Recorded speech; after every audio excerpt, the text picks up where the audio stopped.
Gloria lilek mulej. Nilqawkom eżis aħwa li jintom qed tissegwuna permezz ta' Facebook, permezz ta' YouTube u televiżjoni. Għal darboħra nixtieq nawguralkom is-sena tajba. Għaddew diġà ftit jiem mill-bidu ta' din is-sena u din is-sena għandna ħafna xogħol x'nagħmlu.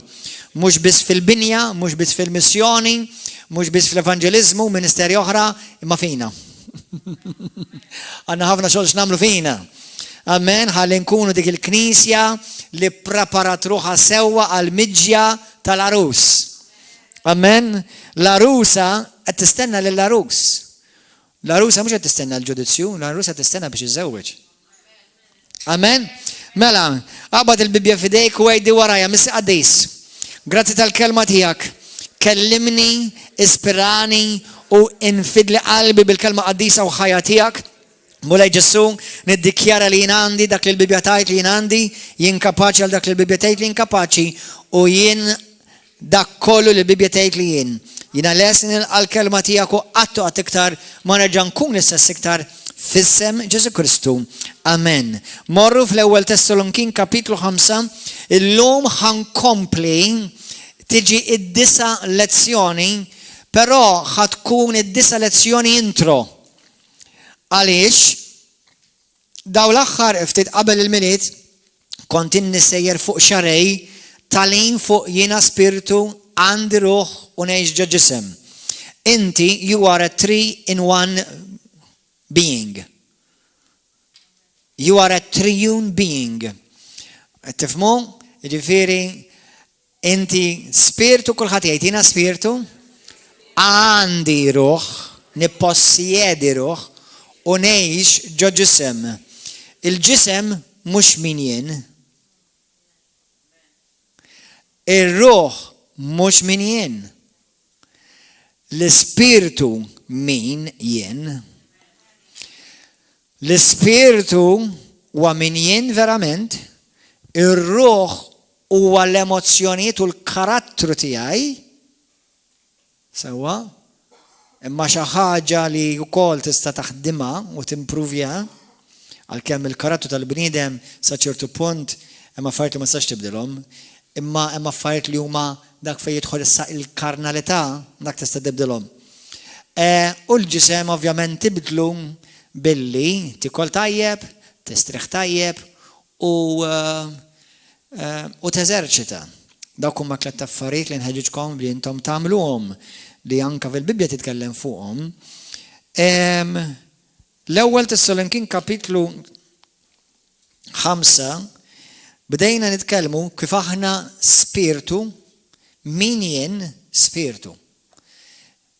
X'nagħmel ruħ. Fejn noqgħod ġisem.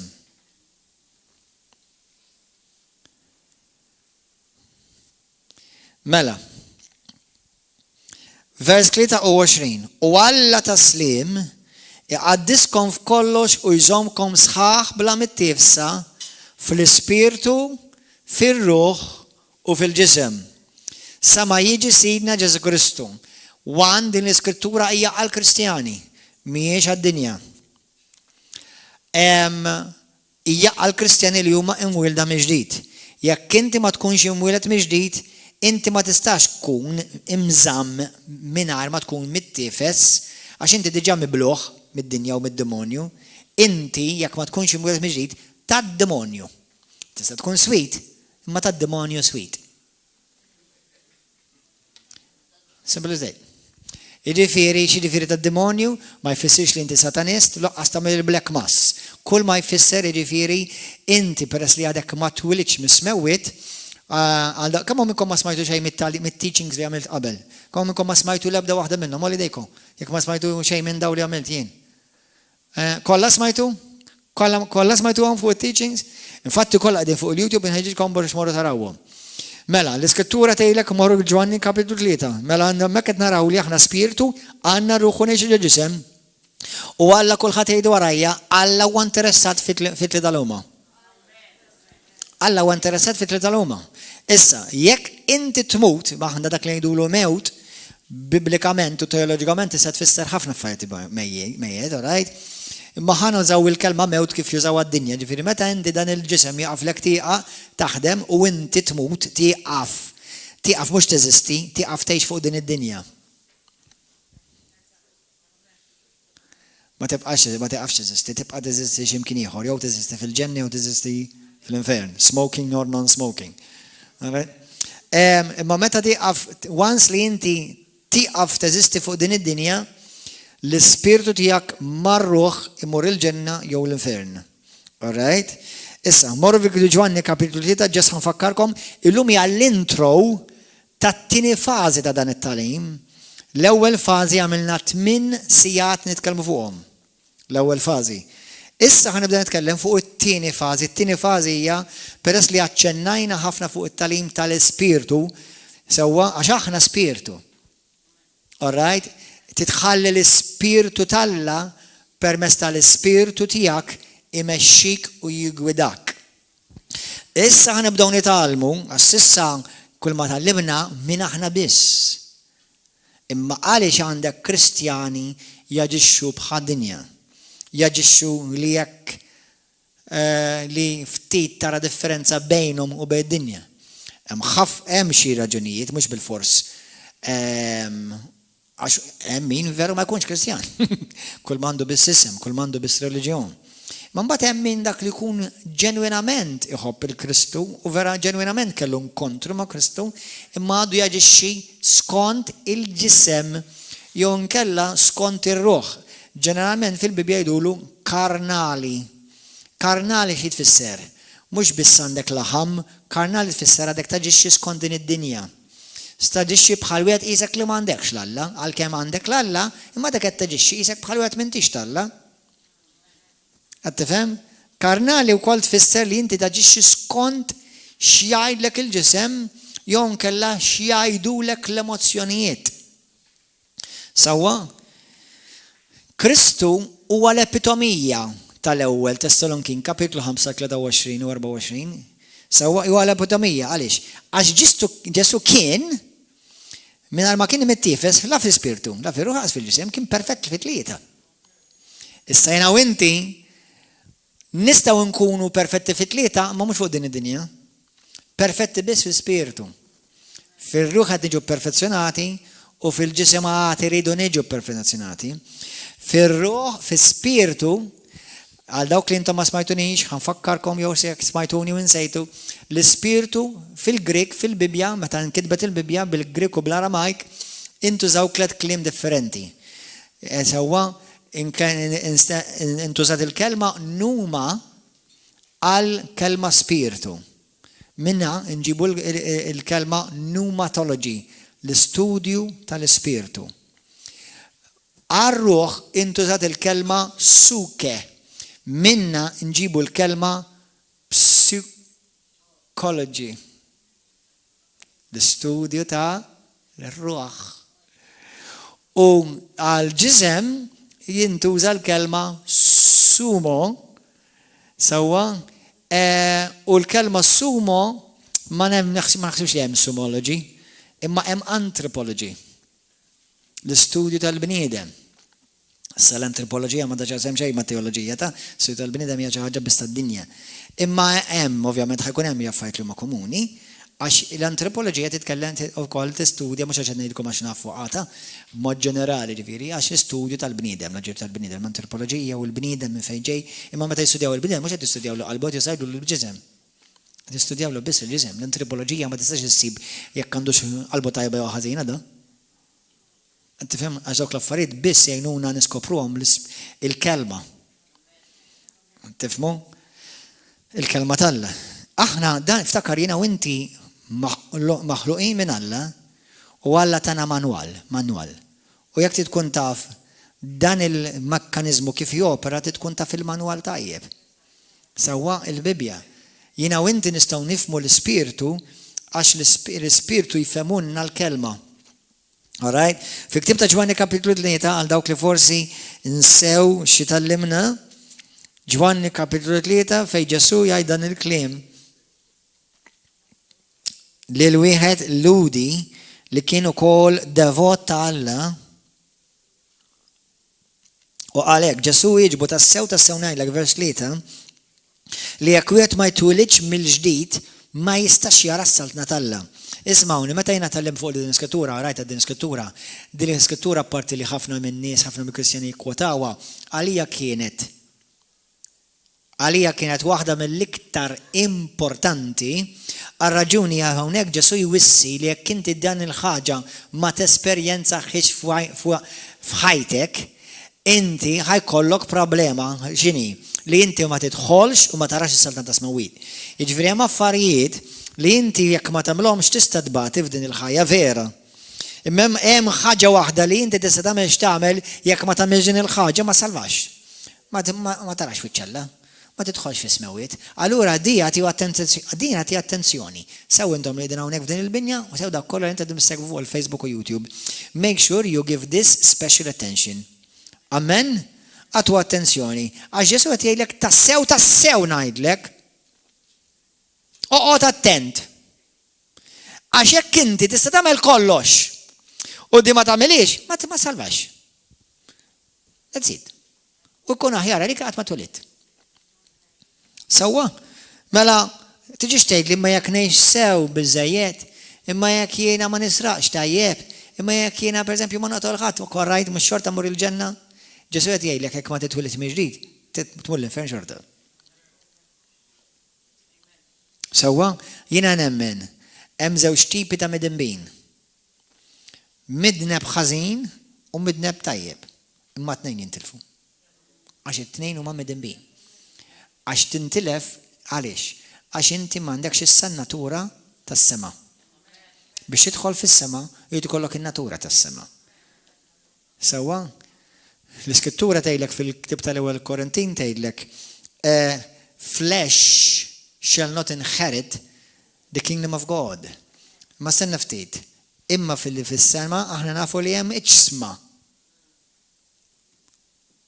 M'hemmx blobs, blob.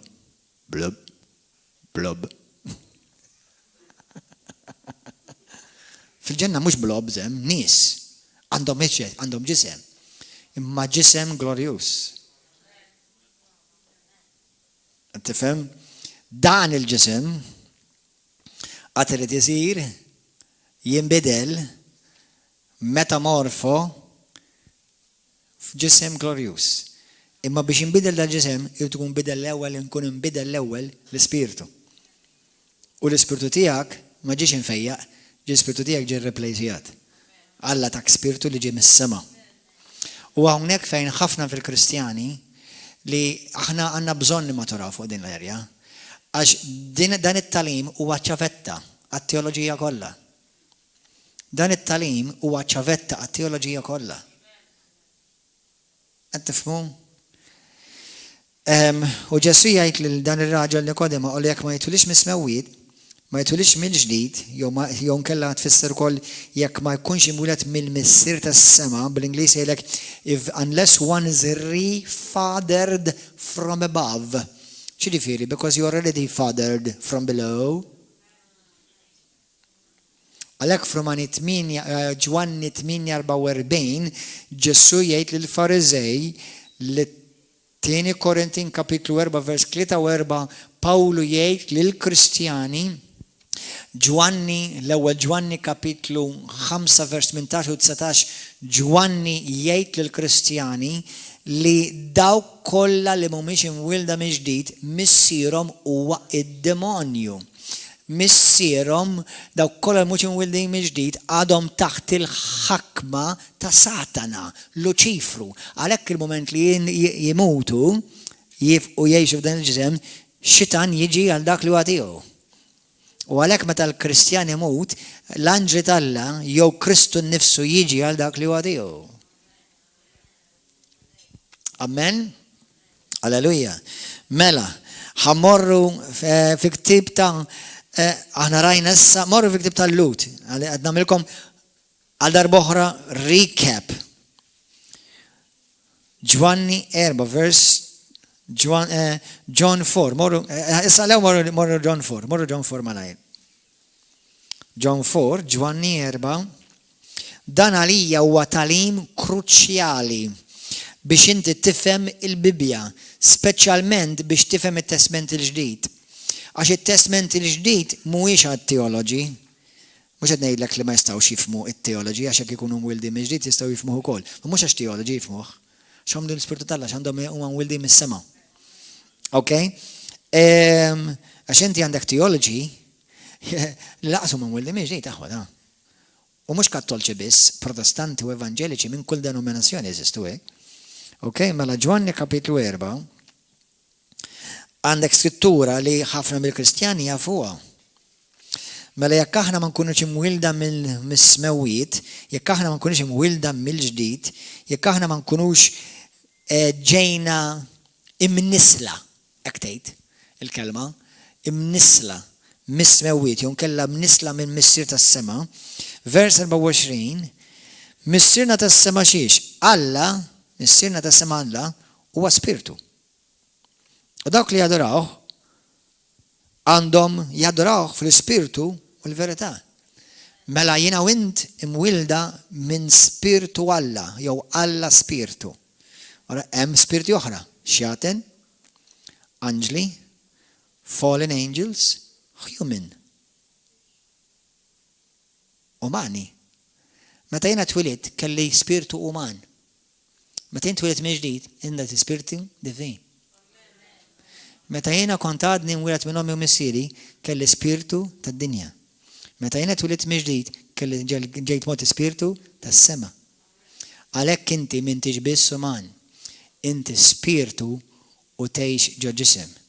Mhux inti ġisem u għandek spiritu.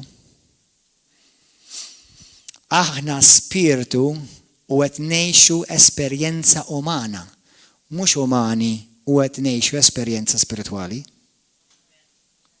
Bil-kontra, għax Alla hekk jarani, meta Alla jħares lejja, jarani mis-sema spiritu. U l-Spiritu ibnu jgħix ġo ġisem tal-art.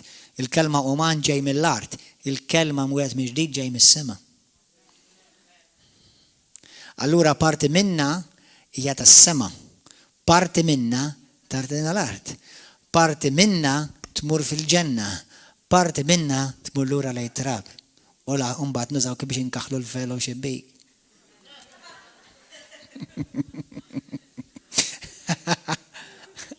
That's it. Ekku. Min jaf kemm hawn nisim kaħlina u madden serva. Matul iż-żminijiet. Mhux hekk, trab. Imma għalhekk aħna nazzjon poplu għaddis. Qabel daw l-2000 sena, jekk ejna ml-mod nassumu li l-xjentisti għandhom raġun li d-dinja ma nafx kemm il-miljon għandha snin li ma nemenix. Sawa, ma jna ml-mod, laħad tżidlek u laqqas ħad naqqaslek fis-salvazzjoni tiegħek. Sawa, ejna ml-mod. Kemm ilu għaddew miljuni ta' snin, id-dinja qatt ma rat poplu bħalkom taf. Għal daw l-aħħar 2000 sena biss rat nies bħalna u għal ma daw l-2000 sena ħafna mid-dinja kol ma rat nies li għandhom biss reliġjon. Daw l-aħħar 20 sena fid-dinja saru iktar nis lej Kristu, saru nis kristjani iktar mill-kristjaneżmu kollu f'daqqa kważi f'2000 sena. Kontu ta' fonda? Għana ġanejda di. F'daw l-aħħar 20 sena daru iktar nis lej Kristu midwar id-dinja minn l-2000 sena sħaħ supposta kristjaneżmu. Tinsix, timur għara l-istorja, jekku sew kax kattolku, jew protestant, jew ortodoss. Murara. U tara li jekk inti vera taqabbel ħafna fil-maġġoranza kien hemm ta' pockets ġifieri, pockets dejjem kien hemm. Alla kellem dejjem kellu remnant. Ir-remnant Alla dejjem kellu. Imma jekk meta tħares lej il-Knisja b'mod ġenerali li għandek biss a bunch of religious people, that's all. Mhux heavenly divine beings living in an earthly suit. We are heavenly divine beings living in an earthly suit. We are heavenly living in an earthly of this earth body. Mela min jien vera huwa tas-sema, imma li inti tara huwa tal-art. Qed tifhmu? Issa daw il-ġimgħat li ġejjin bl-għajna tal-Alla jridu nistudjaw ir-ruħ għax hawnhekk fejn ħafna minna nħabtu rasna. Tifhmu? Għax inti l-ispirtu jekk inti tittaġi kemm hawn minnkom tixtiequ timmaturaw fi Kristu. Bis-serjetà mata? Ħarri tratt il-mulesa. Jekk inti tittimatura fi Kristu, trid l-aġir tiegħek, kliemek, irid isek dejjem tara lil Ġesu. Dejjem. U dak li l-Ġesu ma tarax jagħmel, l-attitudni li ma tarax il-Ġesu jimxi biha, il-kliem li ma tarax il-Ġesu jgħid, ma tistax la tagħmlu, la tgħidu, jew taġixxi jien. Ma tistax. Il-bniedem Kristjan matur ippreparat huwa li fl-aġir tiegħu jew tagħha fi kliemu fl-attitudni tagħhom immedjatament jifakruk f'Ġesu. Mhux fi Kristjan, f'Ġesu. L-Iskrittura fi Ġwanni 14 vers 12-13 tgħidilna l-opri li għamilt jien magħkom intom qed tagħmluhom ukoll. U ikbar minn dawn ukoll tagħmlu għax jien sejjent il-missier. Ħafna Pentekostali dik joħduha għal sinjali għal mirakli u għal ġobijiet. Imma ma jfissirx hekk ta' biss. Ma jfissirx li aħna nfejqu iktar minn Ġesu, jew nkeċċu iktar xjata minn Ġesu. Ifisser ukoll li aħna bħalma Ġesu mexxa f'din id-dinja, aħna wkoll naġixxu bħal Ġesu f'din id-dinja. Għax jiena u inti Ġesu ieħor f'din id-dinja. Ġisem Kristu. U r-ras u aħna ġismu.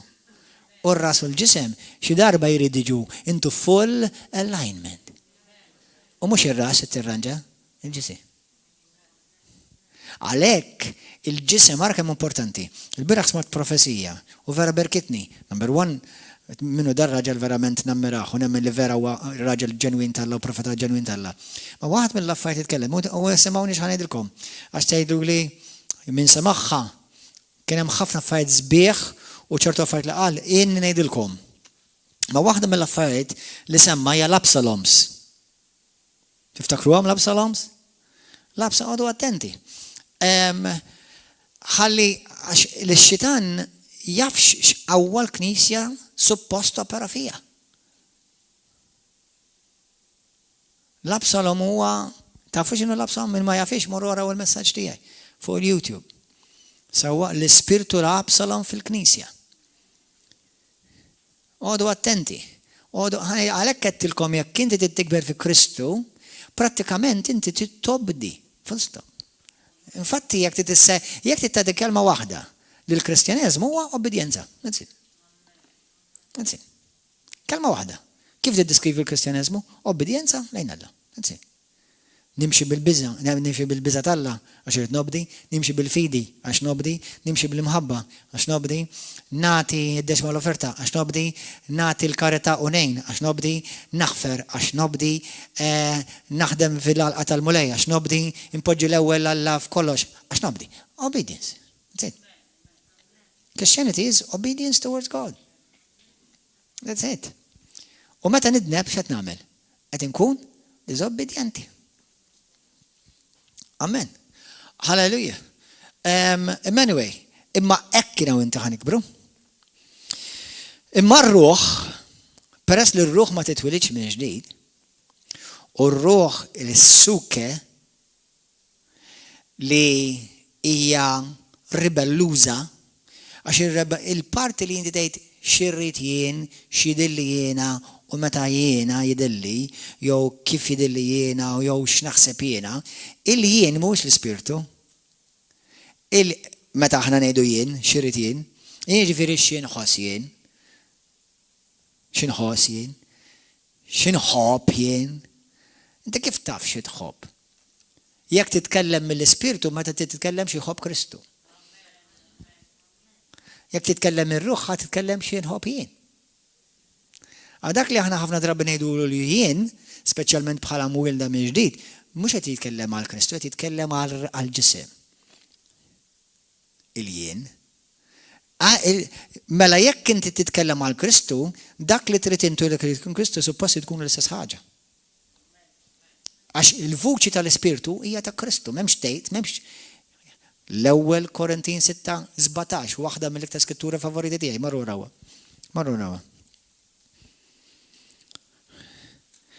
L-ewwel Korintin 6:17, jiena l-ewwel qedtilkom biex immorru wkoll Lut.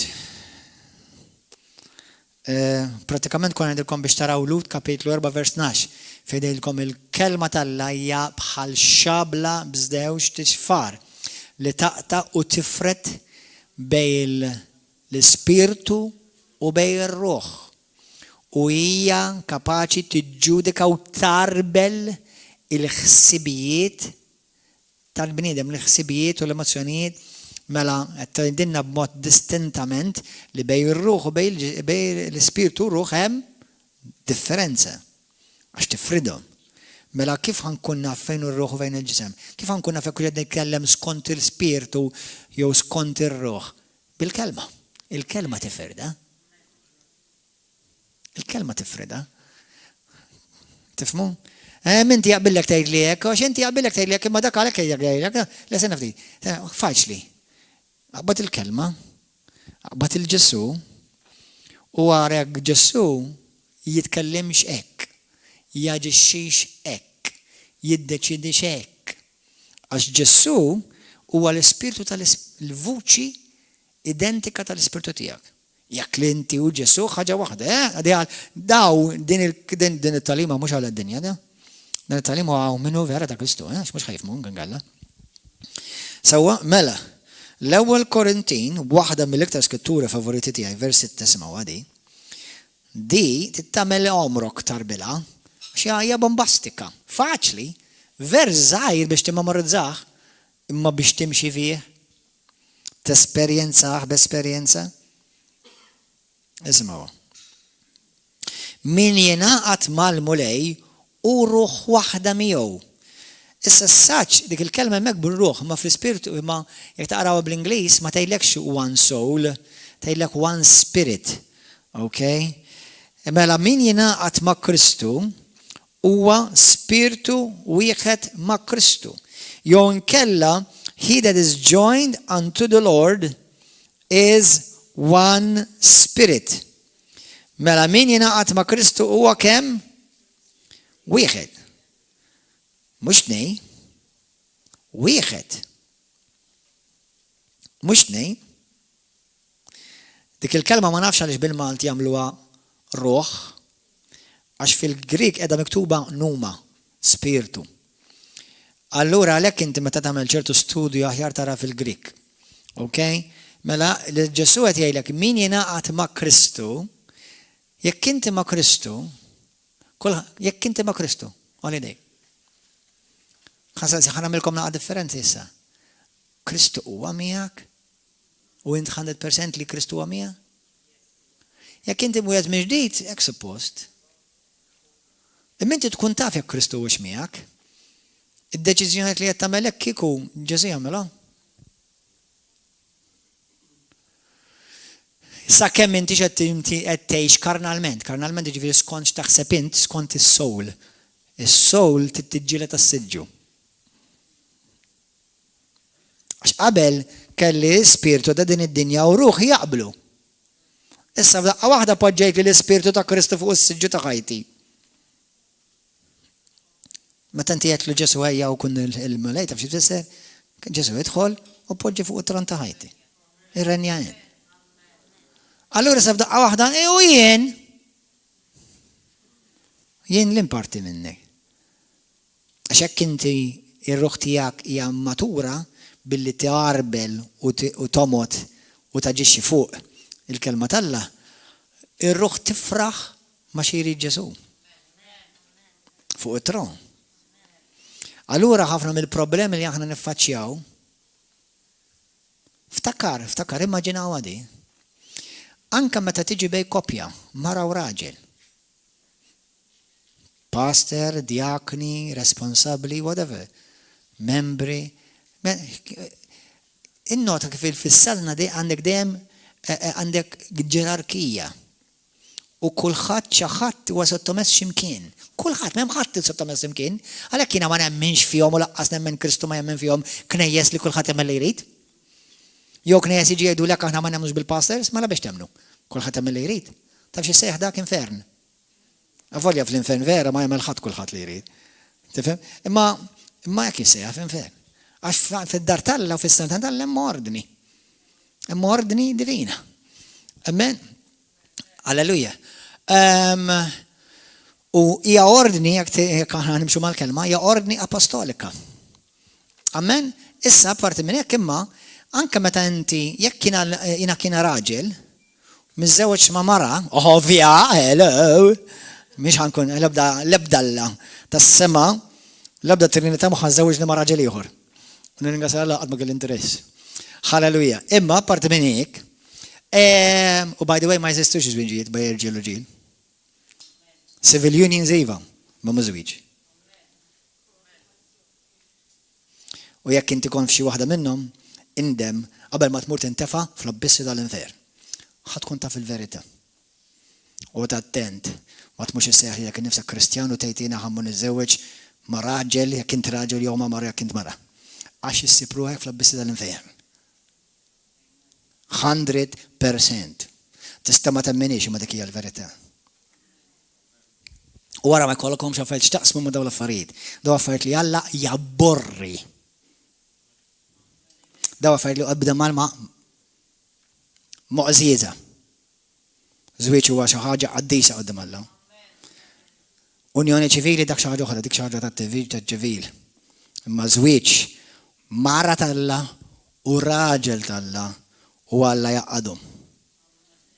U f'Alla jisiru ħaġa waħda fil-ġisem għax ispirtu tiġew ma' ħaġa waħda.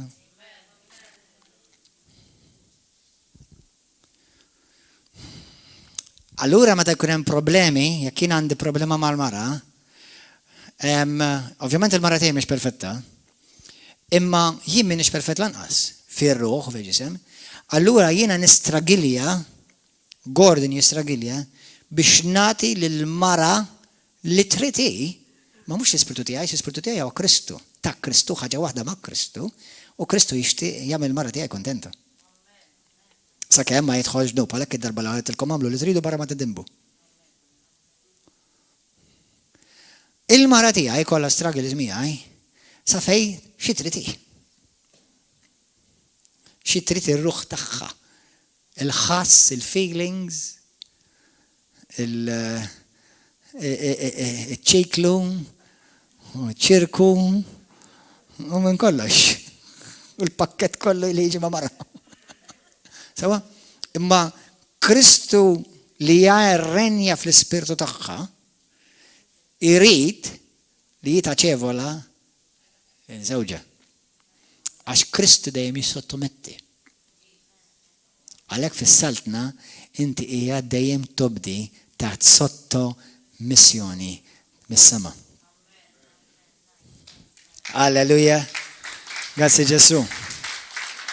Grazzi Ġesu. Allura jekk jiena u inti nikbru fir-ruħ ħajgawdi żwieġ tiegħi, ħajgawdi il-business tiegħi, ħajgawdi il-knisja. Allura knisja għad matura. U aħna nkunu dik il-knisja li qed tippreparawha li inta biex ħataħseb li ħanmorru nagħmlu fil-ġenna. Noqogħdu nisparaw il-vleġeġ ġiġi.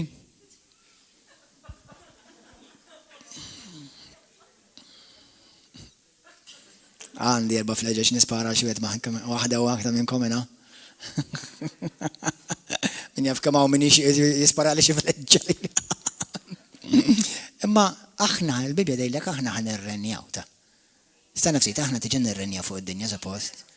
Imma mbagħad taf aħna nirrenjaw fuq l-anġli u fuq il-kreazzjoni kollha ta'. fuq is-smewiet. Ħantikom a wild thought fuq pjaneti oħrajn, kreazzjonijiet oħrajn. Kemm hu kbir Alla? U infinit kemm? U Alla ħabb lil din id-dinja. U din id-dinja rrid jagħmilha ċ-ċentru tal-univers.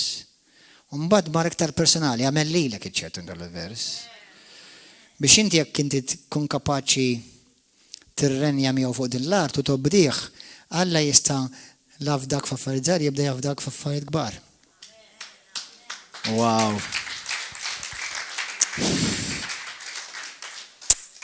Ħanejt kelma u min għandu l-Ispiritu tal-Alla jifhimha.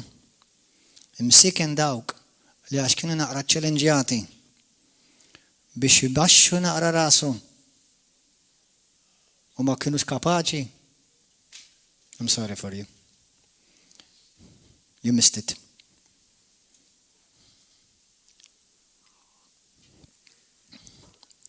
Jina u inti niġu testjati f'affarijiet f'ma naqblux ta' mhux fl-affarijiet li naqblu. Hemmhekk x'test għandi. Alla li jittestjani mhux f'affarijiet li nieħu pjaċir nagħmel, imma f'affarijiet li ma tantx nieħu pjaċir nagħmelhom, imma nagħmelhom għax hu Sejdi. He is the center. U għamilni ċ-ċentru ta' ħajti. U għamilni ċ-ċentru ta' ħajtu. Biex jiena nagħmlu ċ-ċentru ta' ħajti. Amen. Amen. U għalhekk din is-sena ħatkun sena. Tgħid li mhux kull sena, vera, kull sena għandha tagħha, għandha l-iskop tagħha. Imma dis-sena hija sena ta' maturità spidjata tal-Knisja. Bil-fors. Bil-fors. U naħseb, u jalla jinżbaljat, naħseb il-Knisja b'mod ġenerali immissjata. Mistit. I think the church worldwide, in general, missed what God really wants. Missed it. Jina nemmen li jina u inti għanna ġejna motija awtorità u qawwa biex nbidlu id-dinja u l-korsa din id-dinja. But I think many of us still love our comfort. U ma smajniex il-kelma tal-mulej u ma ġixxejniex fuqha. Ma smajniex mill-messaġġiera tal-Alla. Forsi ma ġew f'ċertu pakkett, f'ċertu rapping li joġob lilna biex jolqotni. Ma smajniex. U għax ma smajniex, jista' jkun li mhux qed ngħidlek li mhux ħammurru l-ġenna għax jekk inti ta' Kristu tmur il-ġenna, jekk inti ta' Kristu ma. Imma għal dawk li huma ta' Kristu, Alla mhux biss irid joħodna l-ġenna, jiena nemmen il-pjan Alla mhux li joħodna l-ġenna. Imma jiena nemmen, forsi tgħidli jinżbaljat. Però jien nemmen li kieku l-idejal tal-Alla seħħ li tiġu saltnatu u jkun vera dak li jritu fuq din id-dinja kif fissama. Kieku għadbaqna ħafna biex imorru l-ġenna, xumbat il-ġenna tispiċċaw nġibu għaw. Imma l-Kristjana għadhom busy jaraw il-TVM, il-Net TV u Super One. Għadhom busy fil-politika, għadhom busy jilabu church. They're too busy. Too busy being busy. Too busy going to parties. Għalhekk isimgħu l-messaġġ tal-ġimgħa l-oħra. Alla vera u għallew fil-ħajja tiegħek. Vera tagħtih l-aħjar fil-ħajja tiegħek. Tal-weekend li għadda. Alleluja. Grazzi Ġesu. Morru Kolossin kapitlu 1.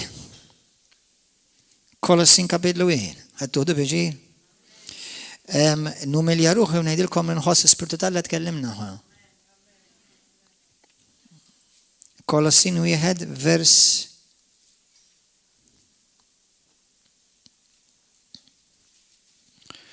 Alleluja.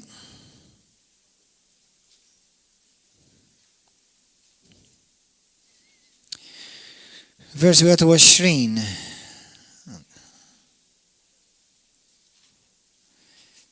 Mela, Qabel kienet jgħidlek kif permezz tad-dem qaddis tiegħu Alla oġbu li jirrikonċilja d-dinja u l-kreazzjoni.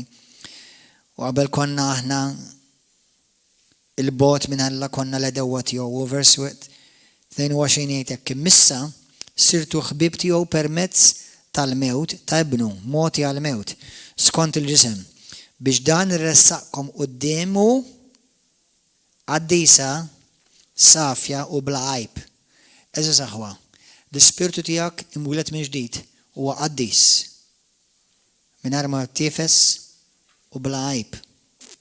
Imma Alla jixtieq li r-ruħ tagħna tkun hekk u l-ġisem tagħna jkun hekk. Jiena nemmen li hemm nies fid-dinja li huma ftit.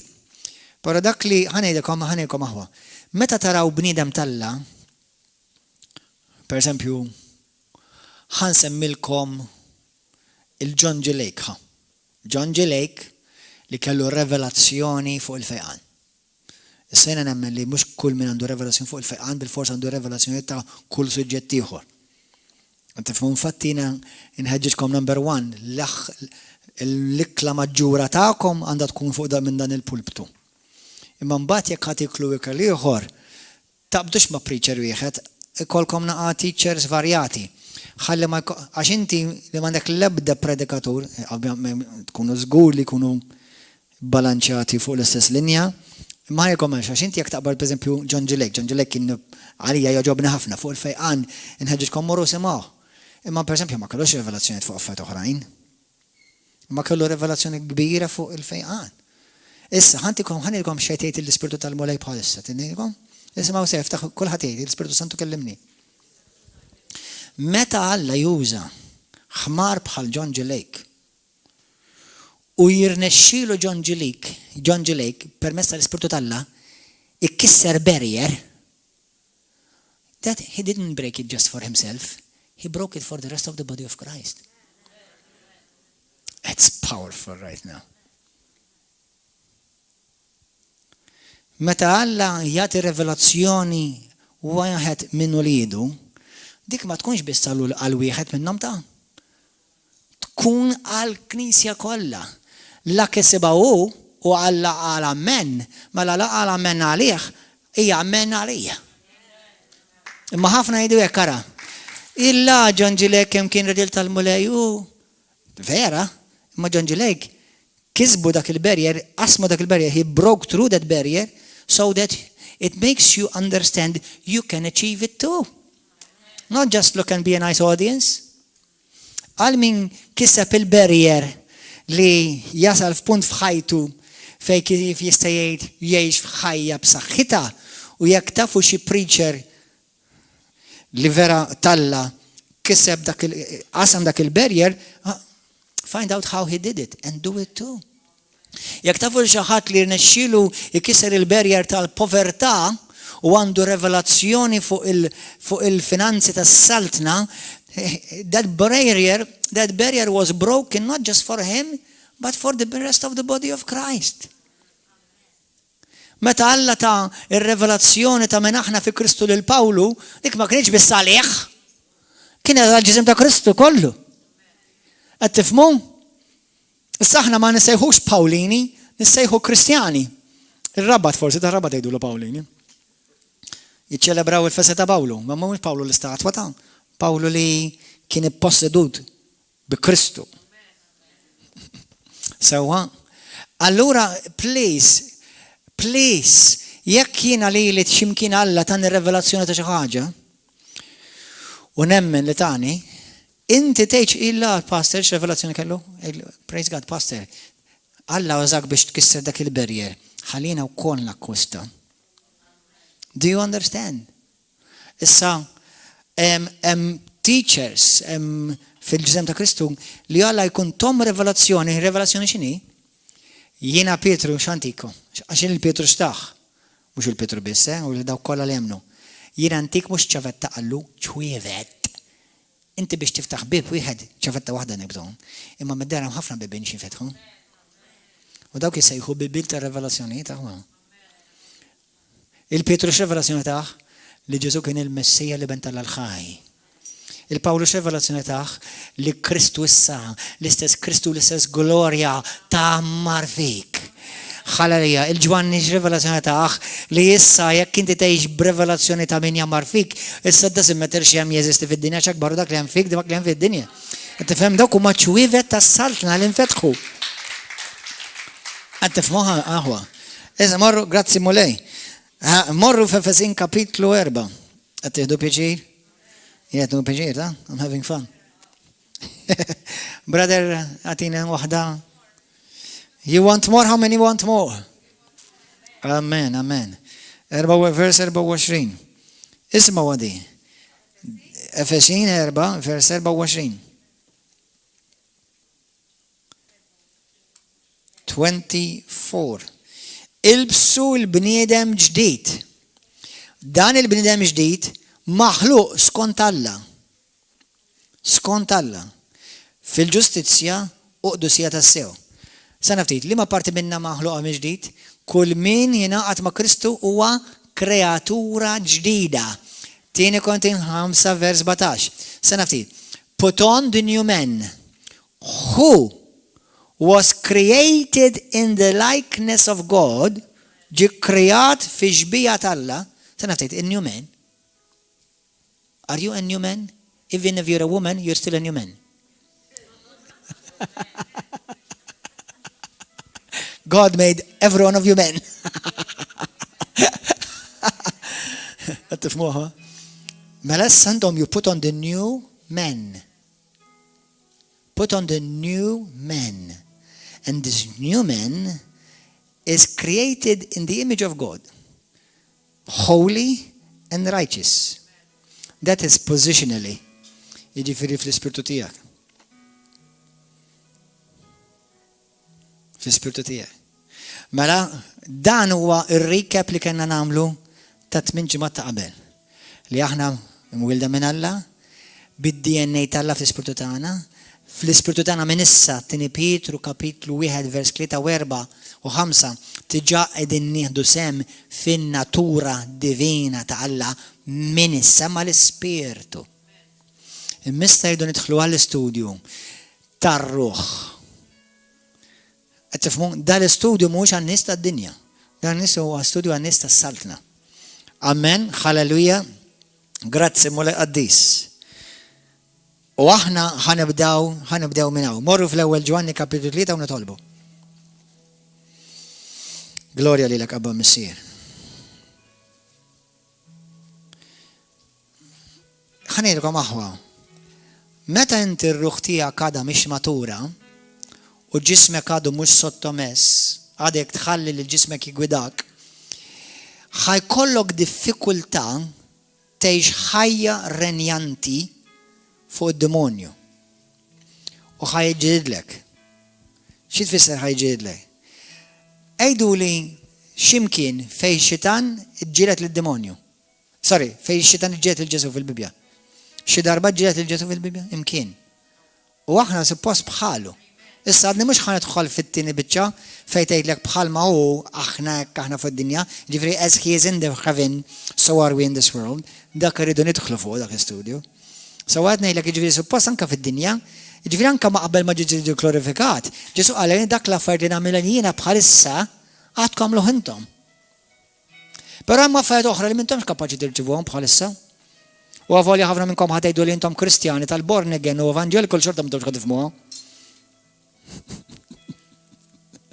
Imma ħanifqu għaw sissa. Ġwanni 14 vers 13. Fej l-istess sopri, l-istess sinjali li għamilt jiena tagħmluhom intom u ħafna iktar tagħmlu għax jiena sejjant il-Mesier. Sewwa, mela jekk aħna ħanagħmlu l-istess sopri bħal Kristu għalmenu meta kien tiġi fostna, aħna diġà nafu li Ġesu għalkemm kienet jgħix ta' bniedem, imma bniedem mingħajr ma kien jittiefes.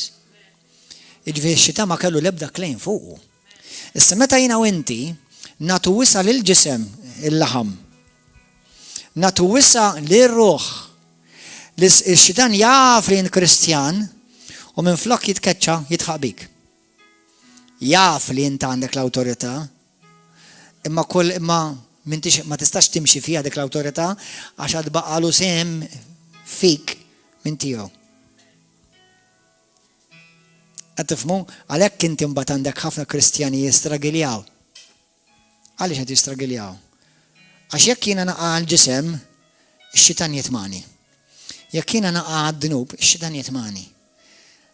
Jekk inti tisbalja indem immedjatament. Immedjat, Alla jaħfillek tibżax. Anzi fil-vers inizjali il-maghfira diġà lesta inti tirċevija, imma Alla jaħfillek.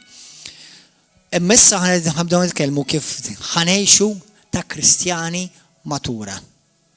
U nispiċċaw b'di l-ewwel Ġwanni 3. U minn hawn jekk Alla jibda Alla inkomplu il-lezzjoni li jmiss. Araw l-ewwel Ġwanni kapitlu 3. Araw bliema wazza ħabna l-missier. Nistgħu nissejħu li Alla. Vers 1. U hekk aħna tassew. Għalhekk id-dinja ma tarafniex għax aħna arafna għax ma rfitx lilu.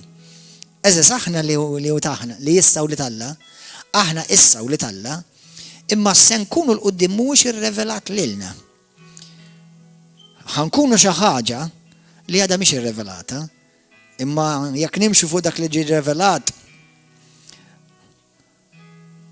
madan kollu nafu li meta jideru, aħna nkunu bħalu.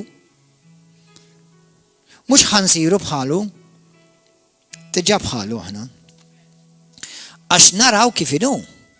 Kull min għandu din it-tama fih, ħanibdew minn darba l-oħra. Jissaffa bħalma safi huwa Kristu. Fl-ispirtu tiegħi inti ġa safi. Tiġà qaddis. Tiġà ġust. Tiġà perfett. Mela fl-imerja nibda nissaffa. Ferru. U nibdew il-mixja tat-tisfija tar-ruħ. Nibdew nissaffu. U jekk inti tibda taqbad minn issa, ibdew bdi. Għax meta tobdi l-la, inti li r-ruħ qed tgħidilha mhux dak li trid jien, ma dak li jrid il-jienu. Amen. Alleluja. Ejja nitolbu. Nitolbu miegħi. Kien qed tara dan il-messaġġ tista' titlob miegħi wkoll. Jekk inti għadek minti qatt kont imwieled mill-ġdid, tista'. Jekk inti les li ddawwar ħajtek lejn Ġesu u tagħmlu s-sit il-mulej u s-salvatur ta' ħajtek, tista' tkun salvat. U tista' jaħibnu u jissejħ missierek. Jekk hawn xi ħadd illejla għall-ewwel darba jixtieq tagħti ħajtek il-Kristu, għid it-talba warajja u għidha minn qalbek, għid it-talba warajja, missi qaddis. Grazzi ta' ibnek Ġesu. Għandi bżonnok mulej. Salvani mulej. Għatini l-grazzja tiegħek. Biex inkun il-persuna li inti sejjaħli biex inkun. Minajrek jiena xejn u mien kapaċi għal xejn. Abba missier. Grazzi ta' Ġesu Kristu. Nemmen b'qalbi kollha li huwa miet għalija fuq is-sarib. U li permezz tal-mewt u l-qawmin tiegħu jien illum salvat. Mhux b'mertu tiegħi, ma b'mertu tiegħek mulej. Għamel minni dak li trid int. Aħsilni bid-dem prezzjuż tiegħek u imlini issa stess bil-preżenza qaddisa tiegħek. U f'din is-sena mulej nikkonsagra lil nifsi fl-ispirtu, fil-ruħu, fil-ġisem biex nibda ngħix għalik. Nagħtik glorja u tifħir f'isem Ġesu Kristu. Amen. Kinti għaddek it-talba minn qalbek, illum inti salvat, imwieled minn ġdid, ismek ġie miktub fi-ktib tal-ħajja, kull dnub inħafillek. Issa, ibda għal-mulej, 3 passi, fuq 3 toqgħod il-borma. Ibda qra l-Bibja għax bekk Alla jkellmek. Number 1. Mhux biss imma prinċipalment. 2. Tkellem għal-mulej fit-talb, faħru, ringrazzjah, dak kollu għandek bżonn itlubu. 3. Ixxierek. Kristu għandu familja. Għandu l-Knisja Universali tal-Alla, ovvjament, il-poplu tal-Alla kollu, però mbagħad għandu l-familji lokali. River of Love hija waħda minn dik il-familji lokali. Nisidnuk jekk inti m'għandekx familja spiritwali fejn tista' tikber fil-kelma u fil-qawwa tal-Ispiritu Santu. Ninaqgħad magħna kull nhar ta' 4 u nhar ta' 6 fis-7 ta' filgħaxija u l-ħadd fil-għodu fl-10, il-pija Grazzi tal-li kont magħna. Il-paċi magħkom, narawkom il-sib li ġej. God bless you. Hallelujah.